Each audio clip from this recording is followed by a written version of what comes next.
दो बातें आज पकड़ लो। मेरे पास जो कुछ भी है, शरीर, इंद्रिया, मन, प्राण, बुद्धि, चित्त, धन, संपत्ति, मकान, स्त्री, पुत्र, परिवार, ये सब भगवान का दिया हुआ है। मानते हो? अंदर से देखो, भगवान का ही दिया हुआ है। ये भगवान की दी हुई वस्तु मैं भगवान को समर्पित करता हूं। तो दीयम वस्तु गोविंदम तो मेमेव समर्पय। हे भगवान, आपके द्वारा दी हुई सब कुछ, नाथ सकल संपदा तुम्हारी, नाथ सकल संपदा तुम्हारी, और मैं सेवक समेत सुत नारी। और रात दिन भगवान का भजन करने की चेष्टा करो। राधा राधा राधा। बहुत कठिन है संसार से मुक्त होना। दो पद्धति में एक तो स्वीकार करना पड़ेगा, या ज्ञान योग और या भक्ति योग। तो भक्ति योग बहुत सरल योग है। इसमें सब साधन भगवान को और सब करण भगवान के है, बस इतना समझना है। सब करण भगवान के हैं, चाहे इंद्रियां हो, चाहे अंतःकरण हो, चाहे पदार्थ हो, बाहर भीतर जो कुछ श्री भगवान की रचना। और मैं भी भगवान का हूं, भगवान का अंश हूं। तो मैं सहित सब कुछ भगवान को समर्पित और भगवान का नाम जप, इस जन्म में पक्का भगवत प्राप्ति हो जाएगी। ज्यादा समझने की जरूरत नहीं। ज्ञान में तो बहुत बहुत समझने की जरूरत है। अगर उसमें चूक हुई तो दूसरा बचाने वाला नहीं, इसमें बचाने वाला है। करो सदा तिनके रखवारी, जिम बालक राखे महतारी। युक्ता कर्म फलम त्यक्त्वा शांति मापनोति नैष्ठिकीम, अयुक्ता काम कारेण फले सक्तो निबध्यते। जो योगी है वो फल का त्यागी होता है, कर्म का त्यागी नहीं। कर्म जो आया उसको किया और फल वो भगवान को समर्पित कर दिया। कर्म भी भगवान को समर्पित कर दिया। पर कर्म त्यागी का मतलब मैं ये कर्म क्यों करूं जब मुझे फल की आकांक्षा नहीं। नहीं, कर्म करना चाहिए। गृहस्थ में हो तो अपने अपने धर्मानुसार जो आपको कर्तव्य कर्म मिला है, विरक्त हो तो अपने अपने धर्मानुसार जो आपको कर्तव्य कर्म मिला है। भगवान ने कहा मेरे लिए कोई कर्म नहीं, फिर भी मैं कर्म करता हूं। सबको कर्म करना चाहिए, पर कर्म फल में भगवान के ऊपर उसको समर्पित कर देना चाहिए। कर्म फल में समान भाव रखना ये योगी का लक्षण है, और कर्म फल में वो कर्म अभिमानी पुरुष का लक्षण कि ये फल मिला, नहीं मिला तो अश्रद्धा हो गई, अशांति हो गई। लेकिन जो योगी है वो सुख दुखे समय कृत्वा लाभा लाभो जया देव। चाहे हानि हो, चाहे लाभ हो, चाहे जय हो, चाहे पराजय हो, चाहे सुख हो, चाहे दुख हो, उसमें समान भाव रखता। क्यों? कर्म फल की आशा ही नहीं की। हमें तो केवल कर्म करने का आदेश था, उसको कर्म किया, शास्त्र सम्मत, फल तो भगवान को समर्पित है। कर्म करना और कर्म फल की त्याग वृत्ति रखना तो तत्काल शांति प्राप्त होना शुरू हो जाएगी। देखो कितना आनंद है। हम कर्म फल चाहते ही नहीं, हमें करना है, हमें भजन करना है, हमें साधन करना है, हमें अपने अपने जो कर्म है वो करने, वो फल की तरफ भगवान देखे। जोई जोई प्यारो करे सोई मोई भावे, अभी शांति। युक्ता कर्म फलम त्यक्त्वा शांति मापनोति नैष्ठिकीम। जितना जलन, जितनी अशांति फल को लेकर के है, कर्म को लेकर सावधानी नहीं है, फल को लेकर है।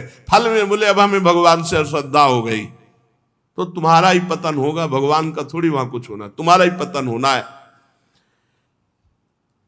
सकाम मनुष्य कामना के कारण फल में आसक्ति हो जाती है, इसलिए वो बंधता है, जलता है, दुर्गति को प्राप्त होता है। देखो, संचित कर्मों के अनुसार प्रारब्ध बनता है, और प्रारब्ध के अनुसार मनुष्य का जन्म होता है। और मनुष्य जन्म में जो नए कर्म होते हैं, नए कर्म संस्कार बनते हैं, वो तुरंत उठकर संचित में चले जाते हैं। भोगना तो प्रारब्ध ही पड़ता है, शुभ और अशुभ। कर्म फल की आसक्ति त्याग कर दो तो संचित भी भस्म हो जाएंगे, और नए कर्म संचित में जाके जमा नहीं होंगे, और प्रारब्ध भोगकर भगवत प्राप्ति हो जाएगी। प्रारब्ध भोगना पड़ेगा, ये कमर कस लो। ये जो तुम्हें कह रहे हैं कि हम नष्ट कर सकते हैं छूछा से, भगवान बोल रहे हैं, जगत गुरु बोल रहे हैं, हम नहीं बोल रहे। प्रारब्ध भोगना पड़ेगा, अवश्य में भोक्तव्यम कृतम कर्म शुभाशुभम। भूल भुलैया में मत फंसो। तुक्का जम जाता है कभी कभी। तुम्हारा प्रारब्ध अच्छा आ गया और तुम हमारे पास आए, तुम्हारा काम बन गया, बोले बाबा से काम बन गया। बाबा से काम नहीं बना, तुम्हारा प्रारब्ध काम बना दिया, तुम्हारा पुण्य काम कर गया। जो कर्म फल की आसक्ति का त्याग कर देता उसके कर्म भस्म हो जाते, भुने हुए चने के समान, फिर बीज नहीं देते, फिर वो बंधन कारक नहीं होते। जैसे भुना हुआ चना है, अब ना उसमें अंकुरण होगा, ना पेड़ होगा, ना उसमें बीज होगा, जड़ से खत्म हो गया, अब उसमें कोई सत्ता नहीं। तो जो कर्म फल की आशा ना रख करके केवल भगवत प्रीत्यर्थ किया जाता, वो उसे बांध नहीं सकता, उसे जन्म मरण में नहीं पहुंचा सकता। नहीं तो चाहे शुभ कर्म हो, अच्छा कर्म हो या बुरा कर्म, उसे जन्म मरण में फंसा देगा। कर्म फल 4 प्रकार के होते हैं। एक होता दृष्ट कर्म फल, और एक होता अदृष्ट कर्म फल, और एक होता प्राप्त कर्म फल, और एक होता अप्राप्त कर्म फल। दृष्ट कर्म फल कहते हैं वर्तमान में किए जाने वाले नए कर्मों का फल जो तत्काल प्रत्यक्ष मिलता दिखाई देता है। जैसे कीर्तन किया आनंद मिल रहा है, सत्संग किया आनंद मिल रहा है, कोई भूखा है अपना भोजन पवा दिया तत्काल आनंद मिल रहा है, कोई अपने लिए पदार्थ लेने जा रहा, देखा बीमार है उसके पास दवाई की व्यवस्था नहीं, चलो आज हम भूखे रह जाएंगे, पैसा बीमारी में दे दिया, उसमें लगा, तो जो हृदय शीतल हुआ वो दृष्ट कर्म फल, इतना महान कर्म कि तत्काल आनंद प्रदान करता है। और अदृष्ट कर्म फल वर्तमान में किए जाने वाले नए कर्मों का फल जो अभी तो संचित रूप से संग्रहित होता है, आगे जन्म में मिलेगा जाकर के। जो तीर्थयाटन है, दान है, पुण्य है, बहुत प्रकार के ऐसे कर्म है जो अभी आपको नहीं अनुभव में आ गए, वो आगे आपको प्राप्त होंगे। और प्राप्त कर्म फल जो पूर्व के कर्म फलों का प्रारब्ध बन करके आ गया है, शरीर प्राप्त कर्म फल है, प्रारब्ध जैसा वैसा शरीर, वैसे ही कुल में जन, वैसे ही धनवान, संपत्तिवान, अनुकूलता प्रतिकूलता, ये प्राप्त कर्म फल है। पूर्व में जो कर्म किए उससे जो प्रारब्ध बना है वो पहले से निश्चित हो चुका है। अप्राप्त कर्म फल प्रारब्ध कर्म के फल रूप में अब जो आगे आने वाला है, ये भविष्य में मिलने वाले सुख दुख है, जो अप्राप्त कर्म फल है। प्राप्त कर्म फल हो चुका, शरीर ऐसे कुल में जन्मा, शरीर ऐसा है, ऐसा ऐसा धन संपत्तिवान माता पिता मिले या निर्धन मिले, या जैसे अनुकूल प्रतिकूल परिस्थिति जो वर्तमान में मुझे मिली, ये प्राप्त कर्म फल। और जो अब आगे आने वाली है अप्राप्त कर्म फल, ये प्रारब्ध बड़ा भयानक है जो आगे आने वाला है। इसे भयानक को बड़ा मृदुल किया जा सकता है भजन के प्रभाव से, नष्ट तो किया जा सकता है पर भगवत प्राप्ति नहीं होगी। फिर पूरा झोंकना पड़ेगा इसी प्रारब्ध मिटाने में भजन को। प्रारब्ध भी हम भोग ले और भगवत भी प्राप्ति हो जाए, तो भजन से प्रारब्ध जो 100% आपको दुख देने वाला है वो 10% आके भुगता के 90% नष्ट हो जाएगा, 10% भोगना पड़ेगा और चला जाए। भजन का बड़ा प्रभाव होता है। 12 वर्ष का गलित कुष्ठ 24 घंटे में भुगता के चला गया। 12 वर्ष कहां और कहां 24 घंटे। भजन से अप्राप्त कर्म फल को, जो आने वाला प्रारब्ध है, उसे रोका जा सकता है, उसे कम किया जा सकता है, उसे मिटाया भी जा सकता है। पर जो भगवत प्राप्ति करना चाहते हो मिटाने में नहीं फंसते, वो उसे भोग लेते हैं और भगवान की प्राप्ति करते हैं। ये 4 प्रकार के कर्म फलों में दृष्ट और अदृष्ट ये क्रियमाण है, और जो प्राप्त और अप्राप्त कर्म फल हैं प्रारब्ध के अधीन है। दृष्ट कर्म फल आग्रह नहीं रखना, मिलने पर प्रसन्न या प्रसन्न ना होना। अदृष्ट कर्म फल आशा रखना, प्राप्त कर्म फल में ममता न करना, मिलने पर सुखी दुखी ना होना। अप्राप्त कर्म फल मिट जाए ऐसी आशा न रखना, ये भक्त के हृदय में होता है। चारों प्रकार के कर्म फल भक्त के हृदय में कोई प्रभाव नहीं डाल सकते। जब उपासक ये देख लेता है कि मैं करता नहीं है, वो मुक्त होने लगता है। इतने जादू का तमाशा है, समझ लो। गांठ लगी ही नहीं, गोस्वामी जी कह रहे जड़ चेतन ही ग्रंथि पड़ गई, यद्यपि मृषा छूटत कठिनाई। है ही नहीं बंधन पर छूटना बड़ा कठिन है। बस इतना समझ लो कि बंधन ही नहीं है पर छूटना बड़ा कठिन है। कर्तापन तुमने स्वीकार किया तो तुम्हारी दुर्गति पक्की है। चाहे शुभ कर्म करो चाहे अशुभ कर्म, शुभ से स्वर्ग आदि लोक, अशुभ से नरक आदि, और दोनों से मृत्यु लोक, आवागमन बंद नहीं होने वाला। क्या करें? तो बड़े कठिन समस्या है, यही कठिन समस्या है। ज्ञानेन्द्रीय, कर्मेंद्रीय, अंतःकरण, प्राण, उपप्राण, ये सब प्रकृति के हैं ढांचा सहित। शब्द, स्पर्श, रूप, रस, गंध, ये प्रकृति के हैं। वो 5 ज्ञानेन्द्रियां उनको प्रकृति में भोग रही। इंद्रियां इंद्रियों में, विषयों में बरत रही हैं। आप इनको देख रहे हैं, दृष्टा हैं, पर आप तन्मयता कर लेते, मैंने देखा, तो फिर उसका दंड भी तो भोग मिलेगा। क्या देखा और कैसे देखा? हमारे द्वारा जो भी क्रियाएं हो रही हैं, हम उनके 2 विभाग देखते हैं, एक अच्छी क्रियाएं और एक बुरी क्रियाएं। बिल्कुल सरल भाषा में आपको बता रहे हैं। जो अच्छी क्रियाएं हैं वो शास्त्र सम्मत है, जो बुरी क्रियाएं हैं वो शास्त्र विरुद्ध है। बुरी क्रियाओं को अशुभ कर्म कहते हैं, अच्छी क्रियाओं को शुभ कर्म कहते हैं। शुभ और अशुभ कर्म ये गुणों से प्रेरित होते हैं। सतोगुण तो शास्त्र सम्मत, रजो और तम मिश्रित या तमोगुण या घोर रजोगुण, ये शास्त्र विरुद्ध आचरण कराएंगे। अब अपने को भगवान की शरण में हो जाना, गुणों की शरण में नहीं। भक्ति का मार्ग, पूरा शरीर, इंद्री, प्राण, उपप्राण सब, हे नाथ मैं आपकी शरण में। ये तो समझ में आ रहा है ना? ज्ञान वाला समझ में ना आ रहा हो तो ये तो समझ में आ रहा है कि पूरा ढांचे सहित, जो इसमें स्थूल हो, सूक्ष्म हो, कारण हो, प्राण हो, उपप्राण हो, इंद्रियां हो, कर्म, जो भी महाराज, पूरा सिस्टम आपकी शरण में। समझ में आ गया? ठीक।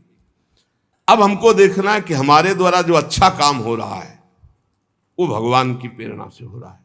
जीवन मुक्त होना है तो बात इस बिल्कुल सरलता से समझा रहे हैं।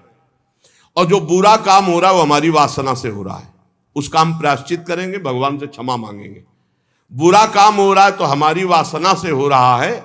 इसमें क्या होगा कि अगर ये भेद नहीं तुम रखोगे और कह दोगे जब पूरा समर्पण कर दिया, तो फिर आपसे बुरे कर्म उत्साहपूर्वक होने लगेंगे, क्योंकि अंदर का सिस्टम अभी समर्पित नहीं हुआ। बाहर से तो हमने कह दिया।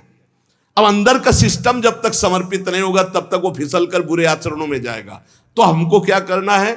गुण तुम्हार समुझे निज दोषा, और जय सब भांति तुम्हार भरोसा। भरोसा दृढ़ आपका।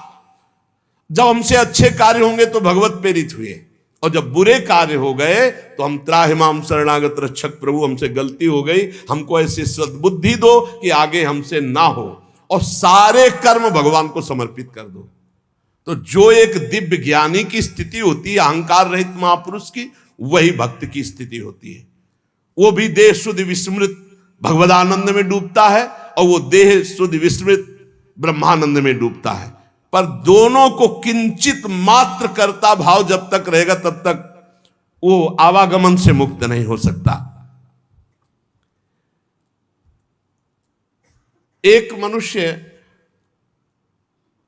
रेलगाड़ी में बैठा है, ट्रेन चल रही और डिब्बे में दौड़ रहा है।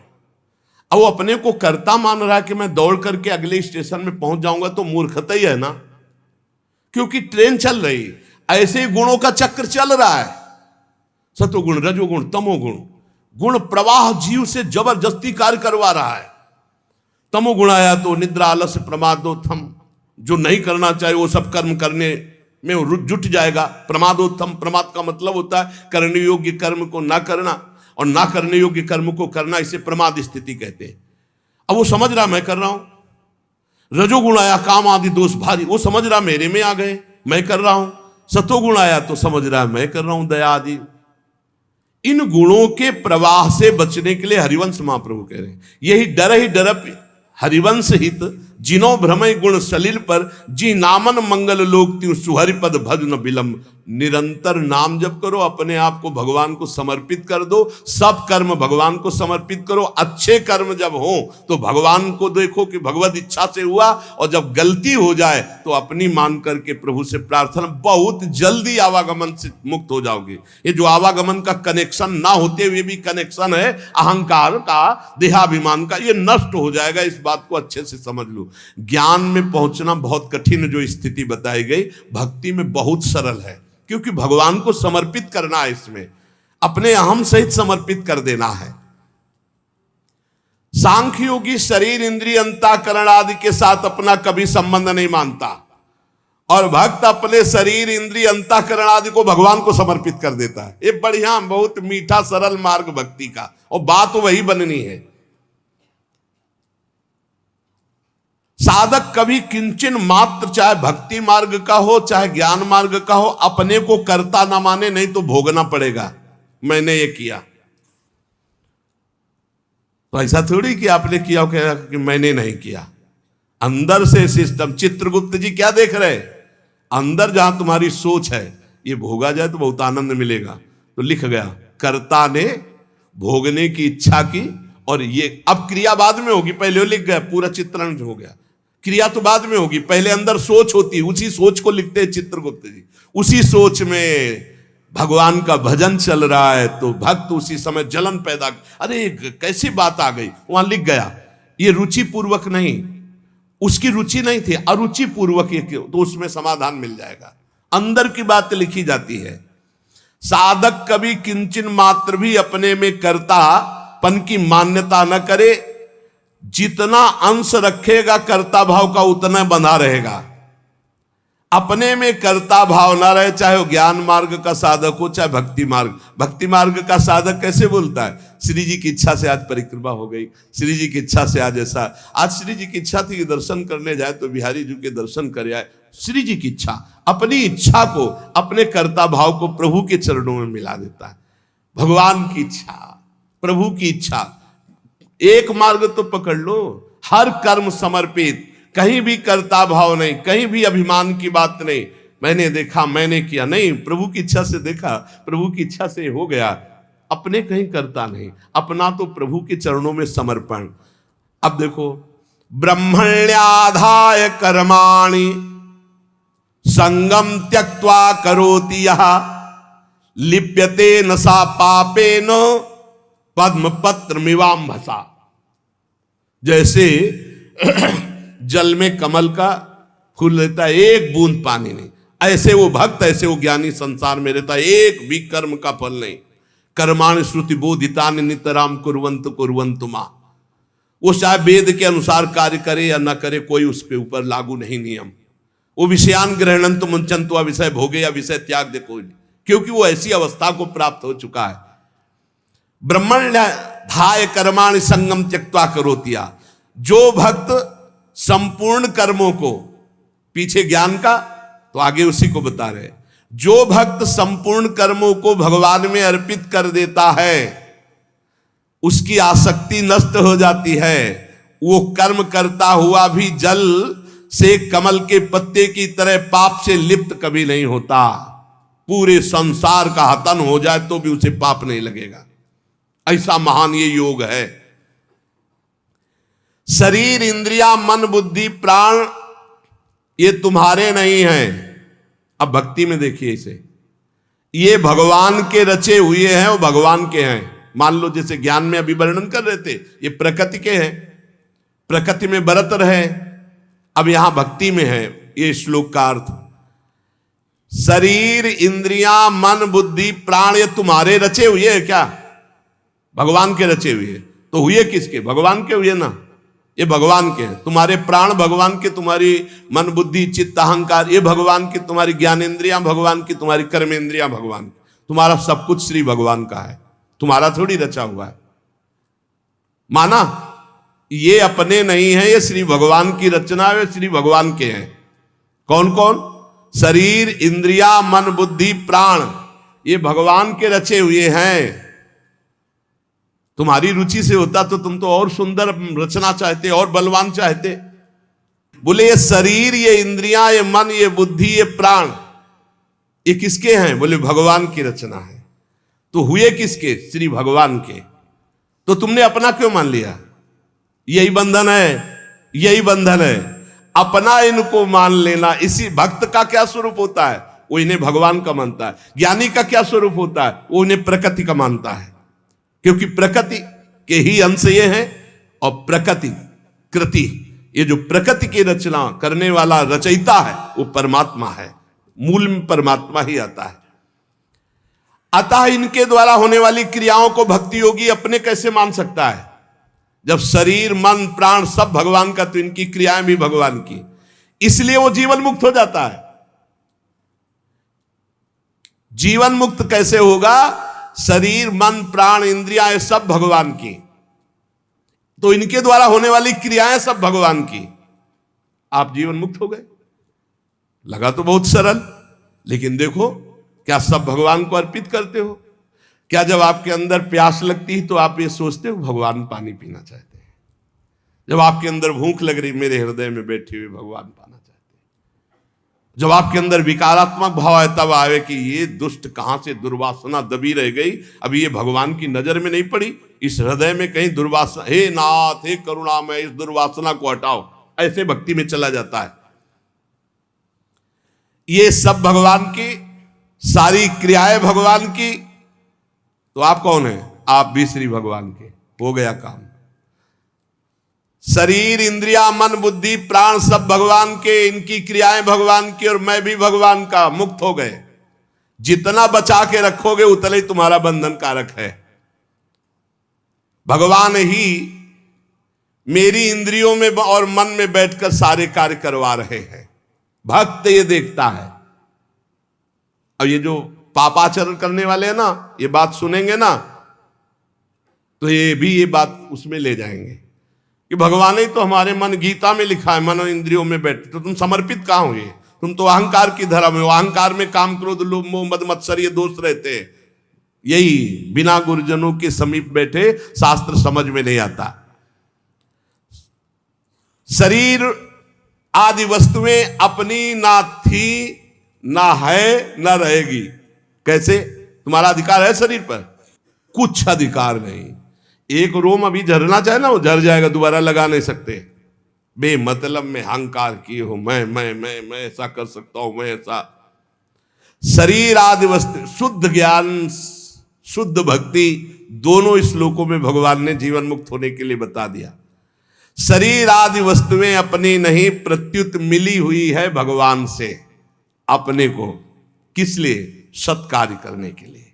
सत्कार्य करने के लिए। सरकारी गाड़ी बंगला है, ये सरकार का काम करने के लिए मिला है। ये कुछ दिन के लिए मिला, फिर छीन लिया जाएगा। ना ये पहले था तुम्हारा, ना बाद में रहेगा, बीच में दिया गया, छीन लिया जाएगा। ये केवल भगवत प्राप्ति के लिए मिला है। भगवत प्रीत्यर्थ दूसरों में भगवान की भावना करके सेवा करो, इसलिए मिला है शरीर। इन वस्तुओं पर जो अपना अधिकार जमा लेता है और अपने लिए भोग भोगता है, वो मृत्यु के बाद दुर्गति को प्राप्त होता है। पुनरपि जननम पुनरपि मरणम। इस शरीर को न तुम बदल सकते हो, न मरने से रोक सकते हो। यह शरीर एक नियत समय के लिए आया है, और इस समय में तुम भगवत प्राप्ति के लिए कार्य कर लो। क्या? कुछ नहीं करना। ये जो सब है इनको समर्पित कर दो। चदरिया जैसी की तैसी धर दीनी। ये लो महाराज, हमसे नहीं होने वाला कुछ। ना शुभ ना अशुभ, ना हम कर्ता बनेंगे शुभ के ना अशुभ के। हमसे कुछ नहीं, हम आपकी शरण में पूरा समर्पित। अभी आज से आप जीवन मुक्त के मार्ग में चलने लगे। समर्पण योग। ईमानदारी से भगवान की वस्तु भगवान को समर्पित कर दो और कुछ नहीं करना। मस्त। बस यही बात समझ में आ जाए। भगवान की वस्तु भगवान को समर्पित कर दो। ये शरीर, शरीर संबंधी भोग, सब कुछ जितना, सब श्री भगवान का है, सब समर्पित कर दो भगवान को। संपूर्ण क्रियाएं और पदार्थों को भक्त भगवान के चरणों में समर्पित कर। ज्ञानी प्रकृति में देखता है। प्रकृति और संसार दोनों के स्वामी भगवान है, अतः क्रियाएं और पदार्थ भगवान को अर्पण कर दो। कोई भी पदार्थ बिना भोग लगाए मत खाओ। कोई भी क्रिया करो उसको भगवान को अर्पित करो, क्योंकि ये शरीर मन प्राण बुद्धि इंद्रियां सब श्री भगवान के। ऐसी भावना में रहो। अभी जीवन मुक्तता की तरफ बढ़ने लगोगे, अभी निर्विकार होने लगोगे। जब इनको प्राण इंद्रिय और मन को भगवान का देखोगे तो निर्विकार हो जाओगे। जब अपना मानोगे तो विकारी हो जाओगे। संगम त्यक्त्वा करोतिया।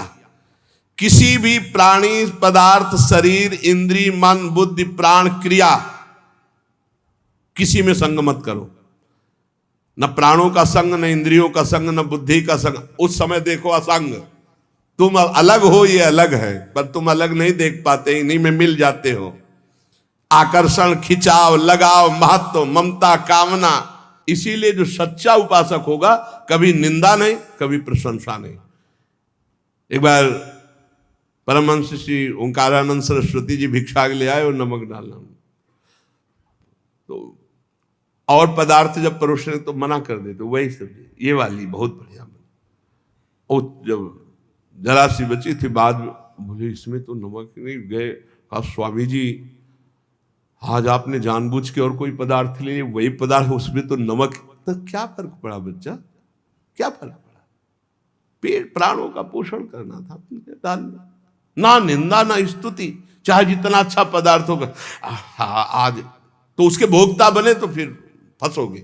किसी भी कर्म में, किसी भी करण में अपने को कर्ता नहीं बनना, अपने को अहंकार नहीं करना। ये सब श्री भगवान के हैं। ना लगाव, ना आकर्षण, ना महत्व, ना ममता, ना कामना। ये बिल्कुल नहीं होगा यदि इन्हें भगवान के मानोगे। ये लगाव, ये कामना, ये ममता, ये आसक्ति तभी होती जब अपना मानते हो। जन्म मरण का हेतु यही तुम्हारा अपना मानना है इनको। इनसे अपनापन हटाओ प्रभु के चरणों में। कायेन मनसा बुद्ध्या केवलैरिंद्रियैरपि योगिनः कर्म कुर्वन्ति संगम त्यक्त्वा आत्मशुद्धये।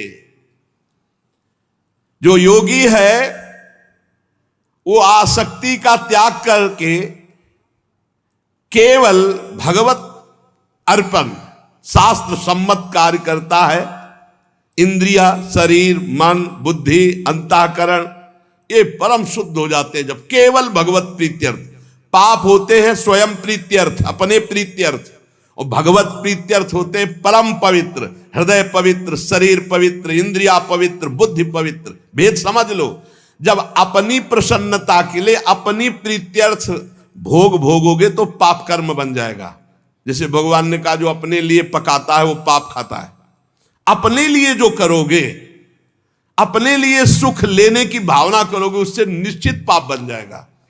और जो शास्त्र सम्मत भगवत प्रीत्यर्थ करोगे तो शरीर पवित्र, मन पवित्र, बुद्धि पवित्र, चित्त पवित्र। उसी पवित्रता में अनुभव होता है चेतन अमल सहज सुख राशि अपने स्वरूप का। आसक्ति का त्याग करके केवल ममता रहित, इंद्रियों सहित शरीर, मन, बुद्धि, अंतःकरण ये भगवत प्रीत्यर्थ कार्य करे तो तत्काल इनकी शुद्धि होती है। और वो शुद्ध हो महापुरुष विविध प्रकार के कर्म करता हुआ भी अगला जन्म उसका नहीं होता। सब कर्म भस्म हो जाते हैं। जिनको साधारण मनुष्य कहते हैं वो शरीर, इंद्रिय, मन, बुद्धि से कोई भी कार्य करने के पहले एक संकल्प बनाते हैं, ध्यान रखना, और उसमें कर्ता बनते, मैं करूंगा। और जब कोई भक्त करता है तो भगवान की प्रेरणा देखता शास्त्र सम्मत है कि नहीं। भगवत प्रेरणा से ये कर्म हो रहा है, इस कर्म में शास्त्र आज्ञा है कि नहीं। हाँ है। तो इंद्रियां, मन जो उसमें बर्ताव कर रहे हैं वो सब भगवान के हैं, प्रेरणा भगवान की, और कार्य का फल भी भगवान को समर्पित। वो जीवन मुक्त हो गया। आसक्ति का त्याग करना बड़ा कठिन है। शरीर आसक्ति, इंद्रियों में आसक्ति, मन में आसक्ति, बुद्धि में आसक्ति, चित्त में आसक्ति। इस आसक्ति का ही त्याग होता है सत्संग से।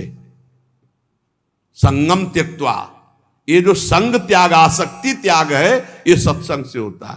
रोज धैर्य पूर्वक जैसे सत्संग सुन रहे हो तो इतना तो दिमाग में आ ही रहा है अब कि मैं शरीर नहीं हूं, मेरी इंद्रियां, बुद्धि, मन, प्राण ये सब भगवान की रचना है। और भगवान की रचना से जो भी हो रहा है वो भगवान की रचना प्रकृति में हो रहा है। मैं व्यर्थ में फंस रहा हूं अहंकार करके, भोक्ता भाव करके।